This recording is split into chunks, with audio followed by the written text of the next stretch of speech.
తరదు ಅವ್ರು ಯೂಶುವಲ್ ಆಗಿ peppy songs వాళ్ళే మాడుతున్నారంటే యూజువల్గా మీరు పెప్పీ సాంగ్స్ ఫాస్ట్ నంబర్స్ పాడతారు కదా, ఇది చాలా ఎమోషనల్ సాంగ్. ఎందుకు సెలెక్ట్ చేసుకున్నారు మంగ్లీ గారిని? నాకు చాలా ఇష్టం. యాక్చువల్లీ నేను క్లాసికల్ బ్యాక్గ్రౌండ్ నుంచి వచ్చాను, బట్ ఫోక్ అందరికీ ఫోక్ బాగా నచ్చుతుంది, క్లాసికల్ అందరికీ నచ్చదు కదా. సో క్లాసికల్ నేర్చుకున్న వాళ్ళకి, క్లాసికల్ తెలుసుకున్న వాళ్ళకే క్లాసికల్ నచ్చుతుంది.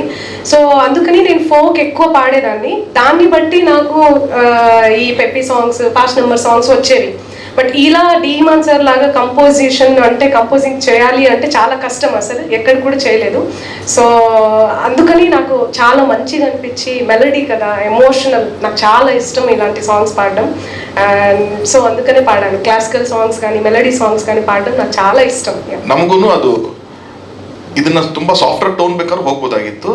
ಇನ್ನೊಂದು ಏನಾಗುತ್ತೆ ಅಂತಂದ್ರೆ ಇದೊಂದು ಬೇರೆ ಟೋನ್ ಅಂತ ಅನ್ಸುತ್ತೆ ನಮಗೆ, ಒಂದು ಕನೆಕ್ಷನ್ ಬೇರೆ ಥರ ಫೀಲ್ ಆಗುತ್ತೆ ಅಂತ ಅನ್ನೋದಕ್ಕೋಸ್ಕರ ಇಮಾನ್ ಸರ್ ಈ ಥರದೊಂದು ಟೋನ್ ಇದ್ರೆ ಚೆನ್ನಾಗಿರುತ್ತೆ. ಕಂಪೋಸಿಂಗ್ ಟೈಮಲ್ಲೇ ಹೇಳಿದ್ರು ಇದನ್ನ, ಇದು ಮೆಲೋಡಿಯಸ್ ಆಗಿ ಹೋಗಲ್ಲ, ಇದು ಒಂದು ಪೇನ್ ಇರುತ್ತೆ ವಾಯ್ಸಲ್ಲಿ, ಈ ಥರದ ಒಂದು ಟೋನ್ ಬೇಕು ಅಂತ ಅವ್ರು ಹೇಳಿದ್ದಕ್ಕೆ ನಾನು ಸರ್ ಮಂಗ್ಲಿ ಅವರು ಸೂಟ್ ಆಗ್ತಾರಲ್ವ ಈ ಸಾಂಗ್, ಪರ್ಫೆಕ್ಟ್ ಆಗಿರುತ್ತೆ ಅಂತ ಕಂಪೋಸಿಂಗ್ ಟೈಮಲ್ಲೇ ಅವ್ರ ವಾಯ್ಸ್ನ, ಅವ್ರ ಟೋನ್ನ ತಲೆಯಲ್ಲಿ ಇಟ್ಕೊಂಡೇ ಕಂಪೋಸಿಂಗ್ ಮಾಡಿದಂಥ ಇದು ಸಾಂಗು.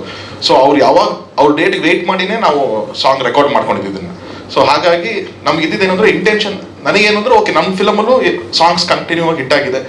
ಆ್ಯಂಡ್ ರಾಣಾ ಅವರು ಫಿಲಮ್ ಮಾಡಿದಾಗ್ಲೂ ಅದು ಹೆಣ್ಣಿಗೂ ದೊಡ್ಡ ಹಿಟ್ ಸಾಂಗ್ ಅವ್ರದ್ದು. ಬಟ್ ಸ್ಟಿಲ್ ಒಂದು ಸಿಂಗರ್ ಅಂತಂದರೆ, ಒಂದು ಆ್ಯಕ್ಟರ್ ಅಂತಂದರೆ ನಾನು ನಂಬೋದು ವರ್ಸಿಟಾಲಿಟಿ ಇರುತ್ತೆ. ಏನು ರೆಗ್ಯುಲರ್ ಮಾಡ್ತಿದ್ದಾರೆ ಅದನ್ನು ಬ್ರೇಕ್ ಮಾಡಿ ಏನೋ ಮಾಡಬೇಕು ಅಂತ ಅನಿಸ್ತಾ ಇರುತ್ತೆ ಯಾವಾಗಲೂ.